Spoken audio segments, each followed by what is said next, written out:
اعوذ باللہ من الشیطان الرجیم، بسم اللہ الرحمن الرحیم۔ میرا نام میاں علی سرور ہے اور یہ میرا آفیشیل یوٹیوب چینل ہے۔ اعوذ باللہ من الشیطان الرجیم، بسم اللہ الرحمن الرحیم۔ اللہم صلی وسلم وبارک علی محمد و آلہ و صحبہ الف مرۃ۔ میرے پیارے بہن بھائیوں اور بچوں، السلام علیکم ورحمۃ اللہ وبرکاتہ۔ حسب دستور میں آج کی ویڈیو میں بھی میرا میسیج جو ہے وہ یہ ویڈیو دینے کا مقصد یہ ہے بنانے کا کہ کوئی نہ کوئی آپ کو اور ہمیں جو ہے نا سبق مل جائے، اور اللہ کرے کہ ہم اب خود اور اپنے بچوں کو اس پہ عمل کروائیں۔ بہرحال میں بیان کرتا ہوں، ایک بندہ اپنے سفر پہ جا رہا تھا کہ راستے میں اس نے دیکھا کہ ایک بزرگ جو ہے وہ بیٹھا ہوا ہے، تو وہ جا کے ان کے پاس بیٹھ کے السلام علیکم رحمۃ اللہ کہہ کے بیٹھ گیا، اور اس کے بعد جو ہے ان سے سلام دعا ہونے کے بعد اس نے کہا کہ آپ اگر ناراض نہ ہوں تو ایک سوال آپ سے پوچھوں۔ بزرگوں نے کہا کہ ضرور آپ پوچھیں۔ تو اس نے کہا کہ آپ کی جو اتنی اچھی صحت ہے اس کا کیا راز ہے؟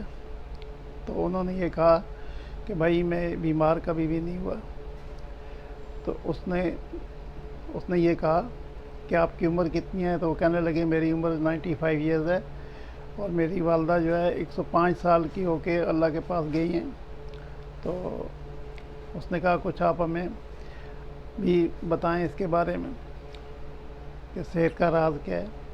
تو انہوں نے فرمایا کہ بات یہ ہے کہ آپ جب کھانے کے لیے جائیں، بیٹھیں جہاں پہ، السلام علیکم جو ہے آپ جو ہے اپنا وضو وغیرہ آپ کا ہو اور آپ پاک صاف ہوں، تو بسم اللہ الرحمن الرحیم کر کے آپ چاہے ایک گھونٹ پانی پئیں، بسم اللہ الرحمن الرحیم پڑھیں، چاہے ایک دانہ کسی چیز کا رزق کھائیں، بسم اللہ الرحمن الرحیم کریں، اور اس کے بعد جب کھا لیں یا پی لیں تو اس کے بعد الحمدللہ رب العالمین ضرور پڑھیں۔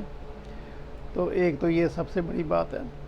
تو اللہ تعالیٰ آپ سے بہت خوش ہوگا جب اللہ کا نام لے کے آپ کھائیں گے اور آپ پئیں گے، تو اللہ تعالیٰ اس چیز میں جو ہے صحت پیدا کرتا ہے، اس کے مضر اثرات نکال دیتا ہے۔ تو یہ سب سے بڑا انہوں نے کہا فارمولہ ہے اگر آپ چاہتے ہیں کہ آپ کی صحت ہو اور آپ صحت مند رہیں۔ تو پھر اس نے کہا اس کے علاوہ پھر انہوں نے یہ کہا کہ دوسرے نمبر پہ یہ ہے کہ آپ کے پاس اگر کوئی مہمان ہے یا گھر میں کوئی ہے اور آپ کے ساتھ بیٹھے ہیں کھانا کھانے کے لیے، تو آپ جب کھانا اپنے لیے نکالیں تو ان کو نکال کے دیں اور انتظار کریں کہ وہ پہلا لقمہ وہ لیں۔ پہلا لقمہ جب دوسرا بندہ یا بچہ یا کوئی بھی مہمان آپ کا جو ہے پہلا لقمہ بسم اللہ الرحمن کر کے کھا لے گا، اس کے بعد آپ کھائیں۔ تو اس کی حکمت یہ ہے کہ وہ ایک قسم کا آپ کا صدقہ نکل جاتا ہے، اور جب صدقہ نکل جاتا ہے تو پھر اللہ تعالیٰ آپ پہ بڑی مہربانی کرتا ہے، آپ کی بلائیں مصیبتیں وغیرہ ٹال دیتا ہے۔ تو بہرحال انہوں نے یہ کہا کہ یہی جو ہے سب سے بڑا راز ہے میری زندگی کا۔ میں نے زندگی بھر اس پہ عمل کیا تو اللہ کا فضل ہے، نہ تو میں کبھی بیمار ہوا اور نہ ہی مجھے کوئی مصیبت پریشانی آئی، نہ ہی رزق میں کمی آئی۔ تو اللہ کا فضل ہے میرے میں، اللہ کی یاد پہ ہوں۔ تو آپ بھی یہی کریں۔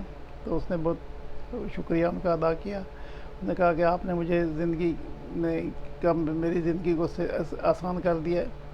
تو یہ آپ کے لیے ہمارے لیے بھی ہے کہ ہمارے بچوں کو ہم سمجھائیں کہ کھانا کھاتے وقت پہلے ہاتھ دھوئیں اچھی طریقے سے، اس کے بعد جو ہے بسم اللہ الرحمن الرحیم کر کے پانی پئیں، یا کھانا کھانے سے پہلے بسم اللہ الرحمن الرحیم کہیں، اور جب کھا چکے ہیں تو اس کے بعد جو ہے دعا کریں ہاتھ اٹھا کے، الحمدللہ رب العالمین پڑھیں، اور باقی جو بھی دعا آپ کو آتی ہے، یا کم از کم الحمدللہ ہی کہہ دیں کہ یا اللہ تیرا شکر ہے تو نے ہمیں دیا، ہم اس قابل نہیں تھے۔ تو یہ ایک بہت بڑا یعنی کہ یہ انعام ہے اللہ کی طرف سے، اگر کسی بندے کو یہ بات سمجھ آ جائے۔ دعا کریں کہ اللہ تعالیٰ ہم کو اس پہ عمل کرنے کی توفیق عطا فرمائے۔ صلی اللہ تعالیٰ خیر خلق محمد و آلہ اصحابہ اجمعین برحمتک یا ارحم الراحمین۔ السلام علیکم ورحمۃ اللہ وبرکاتہ۔ اللہ حافظ۔